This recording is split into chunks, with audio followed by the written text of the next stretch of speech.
of how one nation can help another and discover that this problem of foreign aid is sometimes a lot more involved than you think. What was that? Yes, while we were having a television program, it was not for this, but we were working on it, we were discussing underdeveloped countries and the problems facing them, and naturally the problem of foreign aid came up, and there was a girl from Burma on it who said that her country needed a lot of aid and was getting a lot of aid.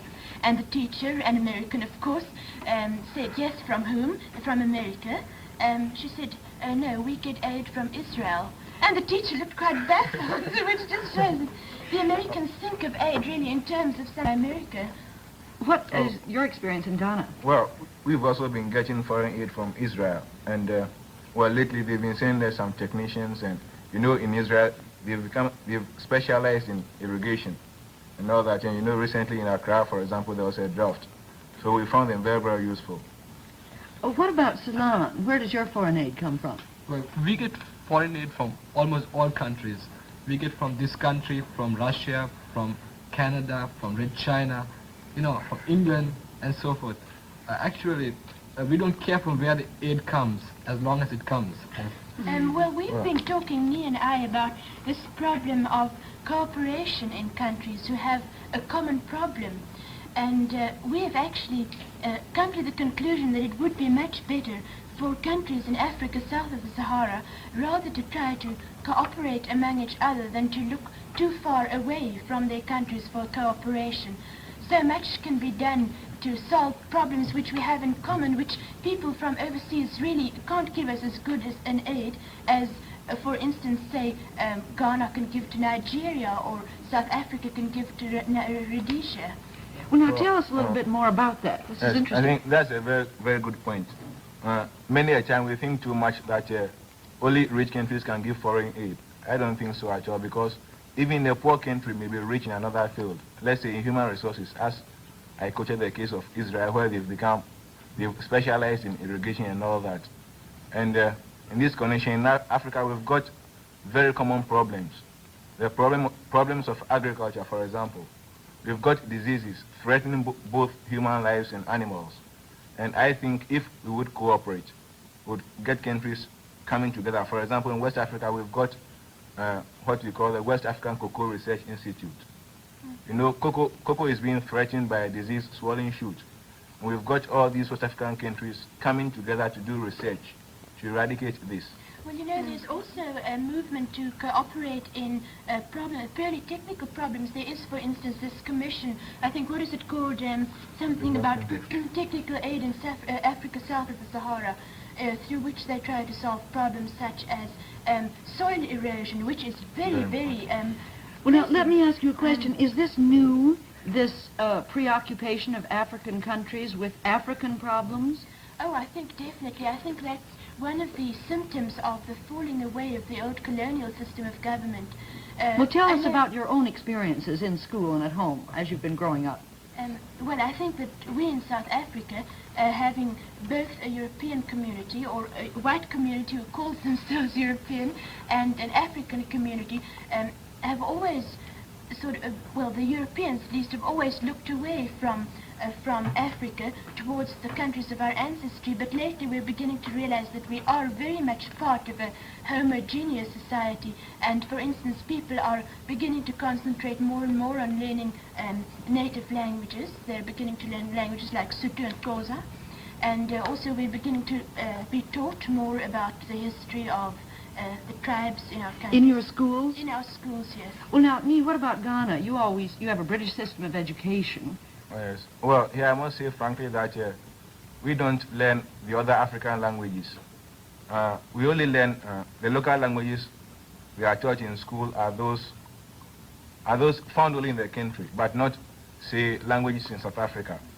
Apart from that, our educational system is changing considerably, just because we've got to adapt ourselves to the changing conditions.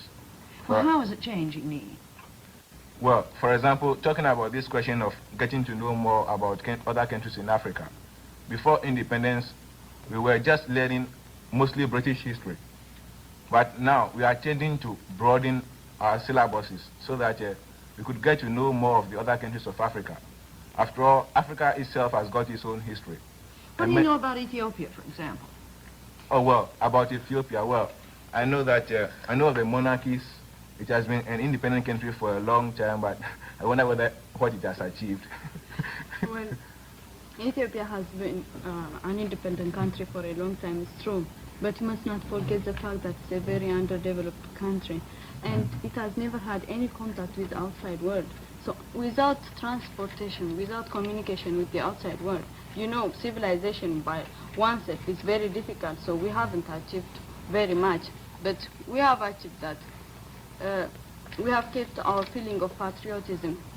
We don't want any domination from the outside world. And we have kept our feeling of independence, and we are still keeping it. But now we are getting help from the outside world. And we are giving now scholarship to other African students.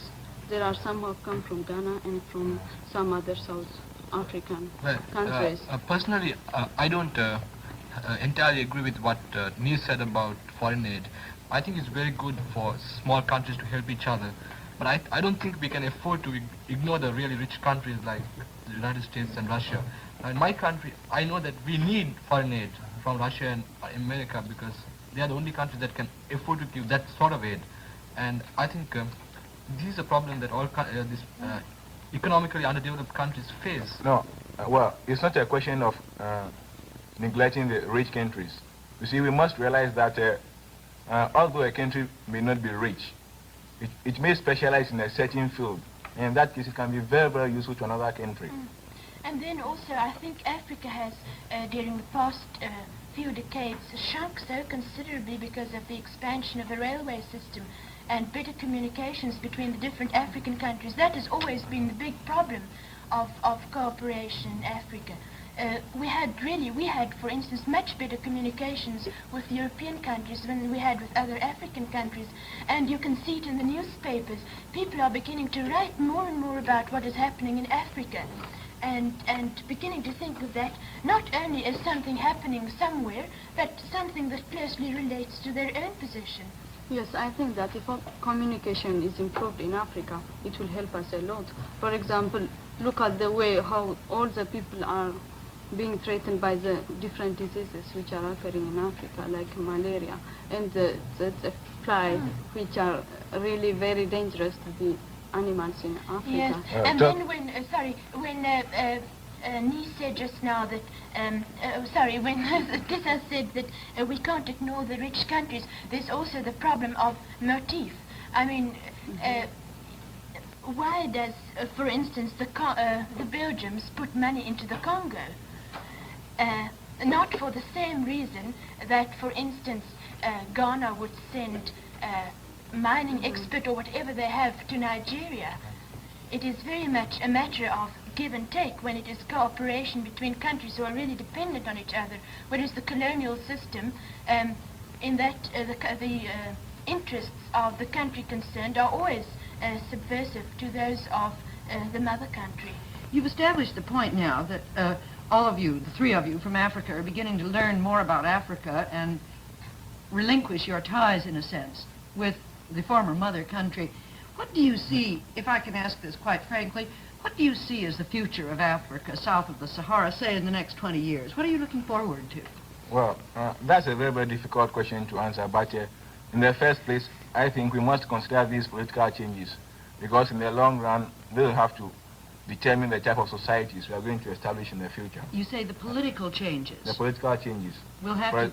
Yes, we are talking about Africa south of the Sahara. Lately, we've been hearing about rows in Nyasaland, Rhodesia, and all those places. We must ask ourselves, what do the people want? What do they value so dearly as to even bargain it with their lives? Well, what do you think these recent difficulties in Nyasaland and the Rhodesias, what do they mean? What is their portent for the future? A feeling of nationalism, of course. No country wants to be dominated by another country. Every country wants to work by itself.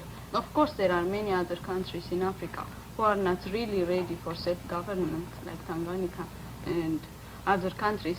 But we need, of course, most of the countries need help.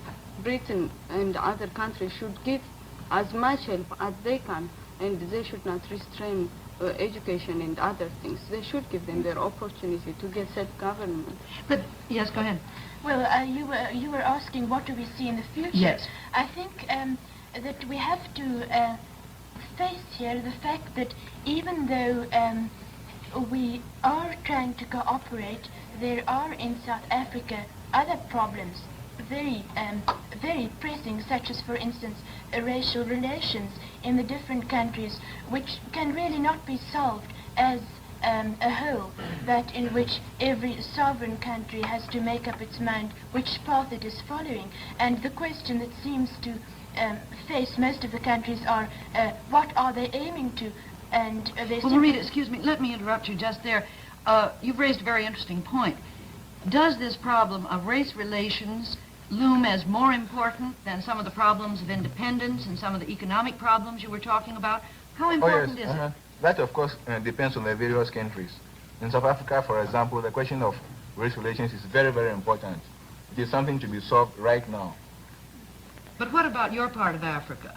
Well, our part of Africa, we've become independent, and we've learned that independence is not an end in itself. It's not an end in itself, because we believe that although we've won the battle, we are still on the battlefield. The independence has brought us more responsibilities, and well, Nigeria will become independent next year, and I'm sure they'll encounter the same problems, because well, many a time colonial countries had to look too much to the mother countries, so that when they become independent for the first time, they just have their teething troubles. Well, now tell us about some of those teething troubles in Ghana, because I'm sure you've been through them in Ceylon, and I'm sure other African countries are going to have them. Well, in Ghana's case, it was just a matter of trying to get a national outlook. Before independence, we had all these tribes with their various chiefs, and it was very, very difficult to get the chiefs to relinquish their powers to the new democratic way of life. You know, for example, a chief has virtually no power right now, because he's just, let's say, he's just a president of a local council. And to take a decision, they've got to vote. And in most cases, the people may vote against his will. So that we had the trouble of trying to get the chiefs to give some of their powers away. And it's still existing, I suppose. Oh, well, not existing so strongly. it's much more pressing, I think, in Nigeria than in Oh, yes. Ghana. Like in my experience, I feel that these teething troubles last much longer than in the case of a human being, really, because we have had independence for 11 years, but we have so many problems connected with the problems of government and so forth. Actually, these are really big problems. For instance, the demagogue is still a very important person, and a person can get elected to office even if he is not really fit to hold that office. And I think it takes a long time to be really developed politically. But I think you'll find this problem existing in your country for a long time. I think in your case, the question of religion had very much to do with it. Question of religion, yes. And education, of course. I mean, it's very, very difficult to establish... Well, on that point, you've all four got something very much in common, haven't you? Coming from countries with a very small educated elite and a very large uneducated mass. What are you doing about that? Well, in my country, really, a person who goes to college and gets his BA is a very important person. He is respected by the rest of the people. And this, I think, is very unfortunate because, really, I think it's very much important to know, to do something practical than most of these things. And we don't have the thing called universal education. Education is still the monopoly of a certain class. Even though education is compulsory, most of the people, they get a very fundamental sort of education. But I think in the future we will have universal education because I feel that's a definite step forward and every country will come to that sooner or later. How many of you feel that universal education has some relation to the political development of your country? Oh, yes, it's very important in South Africa.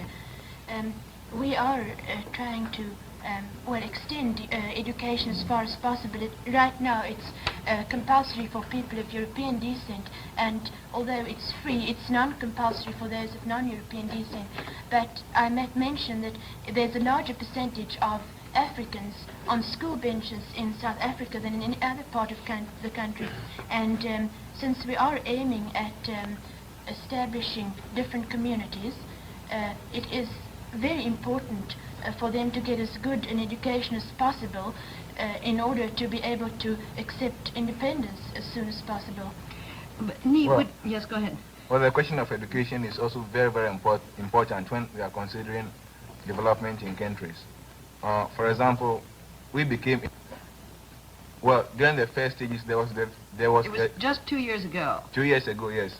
First of all, we had most of the expatriates threatening to leave the You service. had most of what? Expatriates, the white men who come over to work in the civil service and all that, yes.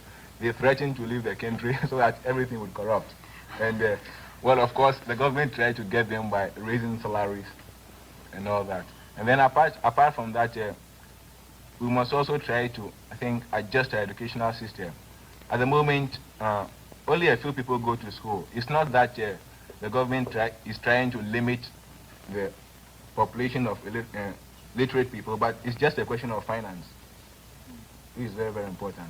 Is it more important now for you to continue the system of education you have, educating an elite, than it would be to educate the elite less and have a chance to educate everybody?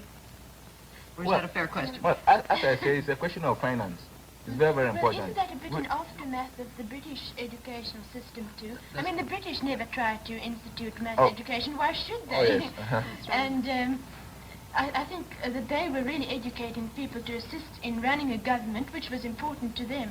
And they were not concerned with the education of the masses, as your government no doubt is.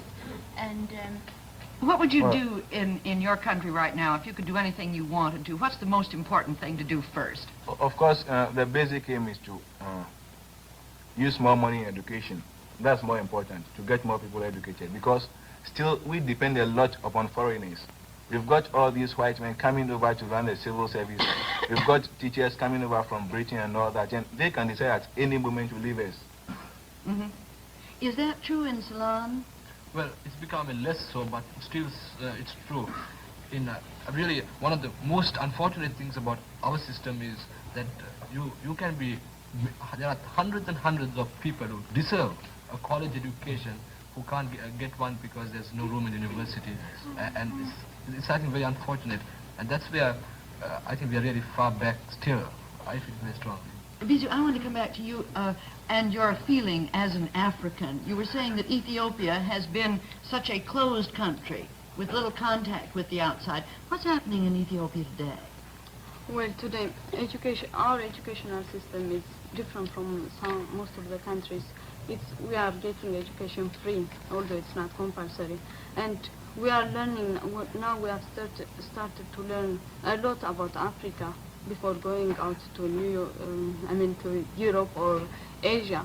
And we have realized that education is the most important thing for our country, because as Niha said, in my country too, you'll find a lot of foreigners who are working in different kinds of offices.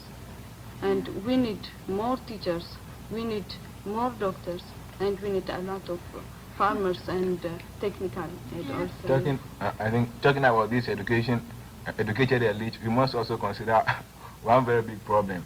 In our countries, for example, you get people who go back to Britain to qualify as lawyers and doctors and all that. And when they come back home, they only wish to stay in the big cities and not to go out into the villages and work. That's a very, very serious problem. And in fact, we are trying to, well, in any case, most of these people go overseas with scholarships.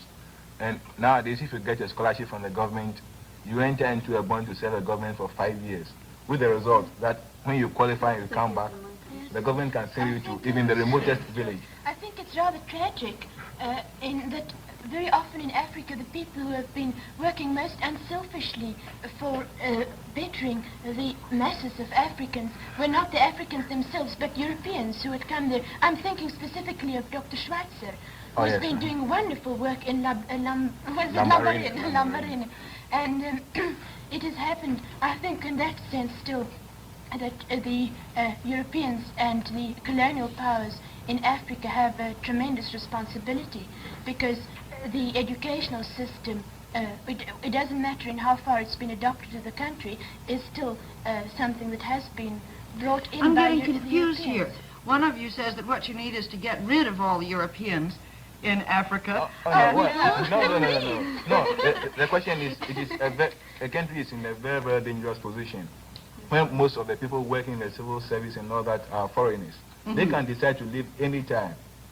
No, but the contradiction here is, sure, I realize your point, but then Marita says that it's the Europeans that have a very great responsibility. Well, I think the point Well- is that the time of in the whole of Africa south of the Sahara, European domination has ended to that period. I think that what is happening in Tanganyika and what is happening in Nyasaland are good examples of that, but the European in Africa still has a very important function to fulfill. Has it? Not as a European, but as an African, as a person with a superior education, because he has had superior opportunities for an education. I think he has a very big responsibility still, and should be accepted as such. I wouldn't agree with Marita I wouldn't agree with her point that the Europeans have more responsibilities. In Ghana, for example, we have our own responsibilities, but in the case of South Africa, it's different, because over there is the white people who've got the power. I mean, you've got all the power, so you've got to work anyway. Yes, that is true. The position is very different in an independent country like yours. And, Well, now talk to me a minute. I'm sorry, go ahead.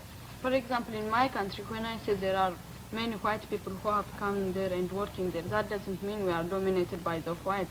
Of course, the government belongs to us, but we bring so many white people from outside because our people are not educated enough to fill up the offices.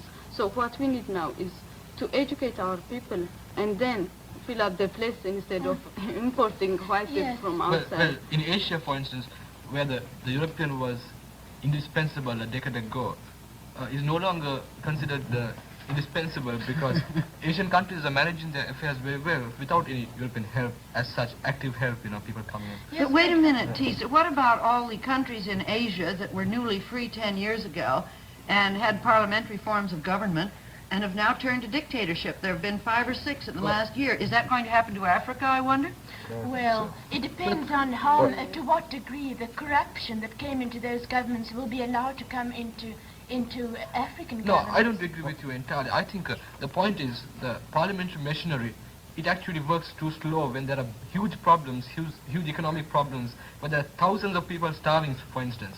In such a situation, this democracy with a capital D is not that impressive. I mean, when you're really hungry, that's the difficulty. Bread with a capital B. Yeah, is more important. But I'm sure that most of these countries, when the situation is better, they'll come back to democracy, because in India, for instance, there's such a tradition of democracy in all Asian countries. I mean, they love democracy. I mean, I might just mention that even in France, they've had to have a change of constitution, and it's Not just the new democracies it's not that have turned to happening only- dictatorship. I think that's something that's happening in countries that have that degree of corruption. I mean, look at Turkey 25 years ago. They had a very old independent Well, what about country. Africa? Do you think you're going to go through the Asian experience with a few years of freedom and parliamentary government like you have in Ghana now? Are you going to keep it? Oh, well, I think that we'll keep it because, first of all, we still have that legacy of colonialism, as I would put it, because most of it, we all embrace democracy, and I don't think we will change to dictatorship. But looking further into the future, I think there is a problem here because in most cases, you get people who are just not aware of their civic responsibilities. And in such a situation, things can turn up to be very much against democracy. And the opposition has been very unscrupulous, hasn't Oh, it? yes. You get at times members of the opposition who are just very, very unscrupulous. They just think their main aim is to overthrow the government, come hell or high water. Well, given that as truth, and I'm sure it is, paint me a picture of Africa south of the Sahara in the next 20 years, between the time now and the time you're 40. What's going to happen? Well, we'll have to look at individual countries, I think. First of all, if we look on the map of Africa, most of the green and red patches which denote British or French possessions would have vanished. Yes, By all right, that- 1 point. All right, what else? By that, I mean there will be more independent countries. And of course, when a country becomes independent, it assumes more responsibilities and, More troubles. well, more troubles perhaps. But on the whole, there will be much a greater development. May I ask you a Never can question? But Is idea of a united African Republic, is it a possibility or not? United African Republic. Well, we've been considering this for a long time, but I think it is physically impossible to unite the whole of Africa. Oh, yes. We have got a pact with Guinea now to form a nucleus of West African states. And I think we can have such associations, like associations on the type of the Commonwealth, just Well, loose they have a associations. federation already of Rhodesia and Nyasaland. Yes, but they're in a little trouble this weekend. Yes. Neat. The one thing I'd love to get from you as we close is, what does it feel like to be young, your age, in Africa today? What difference is there between the way your father felt and the way you felt? Well, in Ghana, a young Ghanaian at the moment thinks very much of, he looks more beyond the borders of our own country. We've started to think more about Africa as a whole. In that, in fact, lately, one becomes very, very proud when he thinks that he's an African, because, well, we believe that, well, as people were saying, Africa is no longer a dark continent, and in fact, throughout the whole continent, you find people trying to be free and all that. And we look upon Africa as a continent of tomorrow. But Well, I think there's something else that has come home to us very sharply, and that is really a difference between being an African and being, for instance, a European and an American. We think today, well, I am an African, my country is having a difficult time and needs me, and that is our brand of patriotism. Whereas, for instance, in America, or say in France or in Germany, people feel, well, I am a German, oh, I have a wonderful country with an old tradition behind it, and I need my country. See how much I get from being a German or an American. You would say you all four share that then, Yes. your sense of responsibility now for your immediate future. Well, until next week then, I'm sorry, that's all the time we've got.